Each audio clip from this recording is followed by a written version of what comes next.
I was doing a little bit of a spring clean during the week, and there's a couple of things that I need to get rid of. One of them being this very old pair of sandals that have seen better days.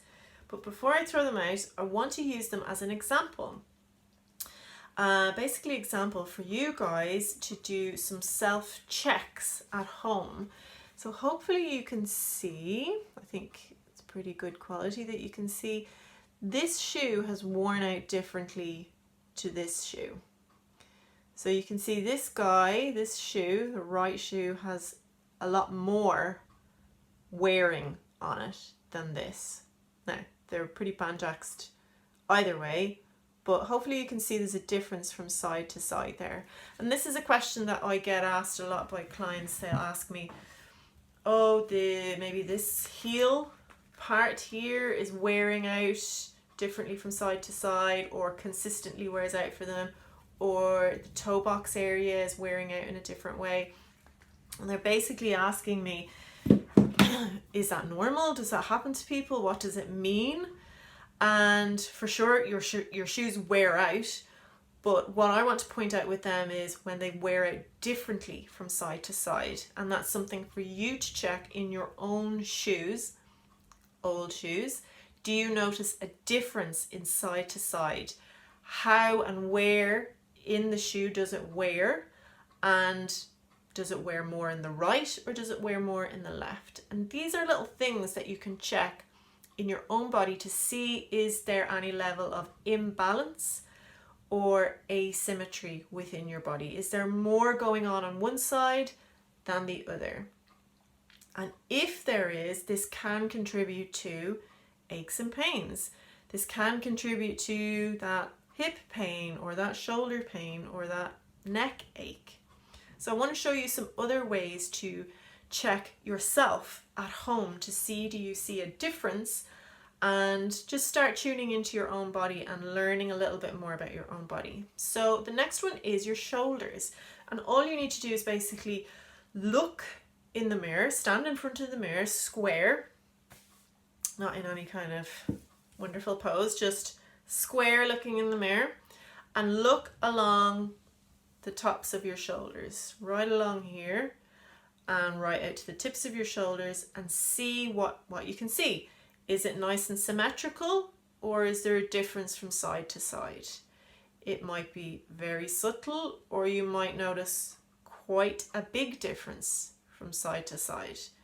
Just really straightforward. What can you see in your shoulders? Another one that you can try is very simply looking over each shoulder, seeing what you can feel.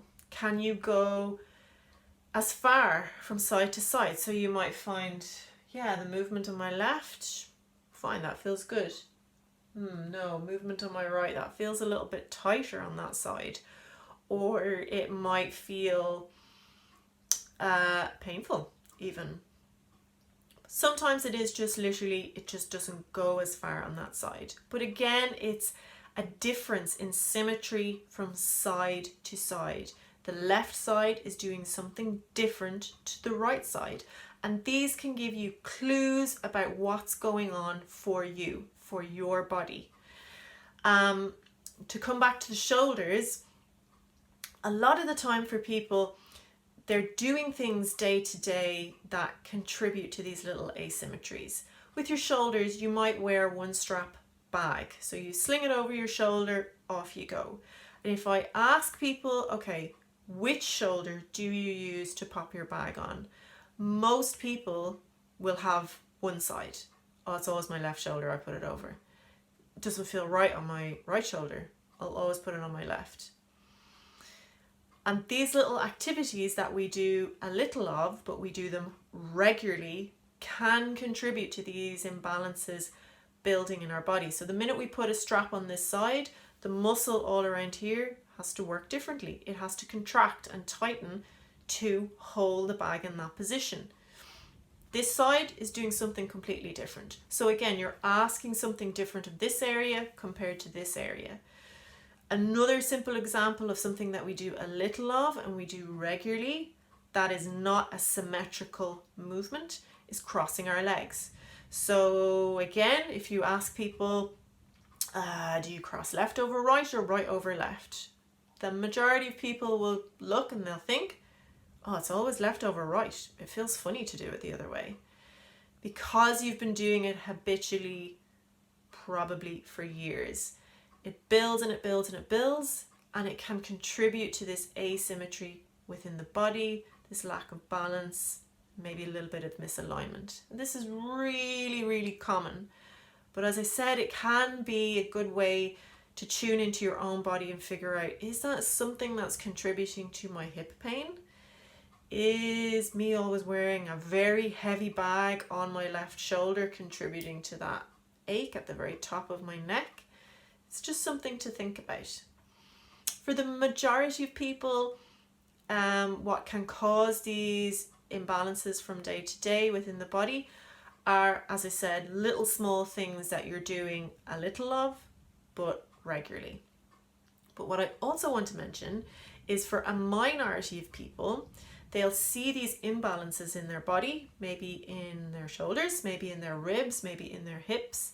They'll see they look different when they look in the mirror from side to side. And in a minority of people, this can be an indicator of scoliosis. Scoliosis is when there are extra curves in the spine. So you normally do have curves in the spine, but scoliosis is when there's an additional thing going on, an additional curve, and that curve can cause issues. And it depends very much from person to person how much of an issue it causes for them. And why I want to bring this up in particular is for anyone out there that is a parent and you have small kiddies growing up and they're growing very, very fast. Scoliosis typically comes on, it appears in childhood. So looking out for these imbalances or asymmetry in your child as they grow. For example, their school trousers or their school skirt or clothes in general, you can check, is it hanging evenly or unevenly? Is the bottom of the trousers wearing differently from one side to the other? These can be small little hints that something is going on in their body. There's maybe some little level of asymmetry happening as they're growing. And when you pick up on these early on, it means you can go and get the advice of from a healthcare professional and act on it sooner rather than later, which is really where you want to be with scoliosis. Get acting on it early. And even for those of you that have nieces and nephews, just to point out to look for this and be aware of it. And hopefully nothing comes up, but at least if you're looking for it, you can find it sooner rather than later. So as I said, these little symmetries, for the majority of people, they're functional daily things that happen that we just do a little of, a lot of. And then for the minority of people, it may be an indication of something like scoliosis. Now, for both these demographics, they're both people that I work with and care for. For the larger majority one that I've been talking about, I see that's like bread and butter that I'm seeing all the time.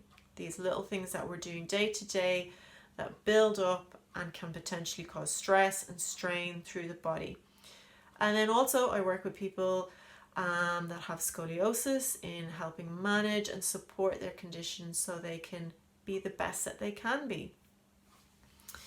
Okay, so I hope you found those little self-checks beneficial. Have a go at them, have a look in the mirror, even have a look at your partner's shoulders, see how they're moving. Sometimes to have a second pair of eyes looking can be really helpful to see something different to you. But you can certainly start yourself by just looking in the mirror, seeing what your shoulders are doing, looking at your shoes, looking at the bottom of your trousers even, and moving your neck and seeing what you can feel and what you can notice. Okay guys, I hope you found that helpful. Take care and have a lovely week.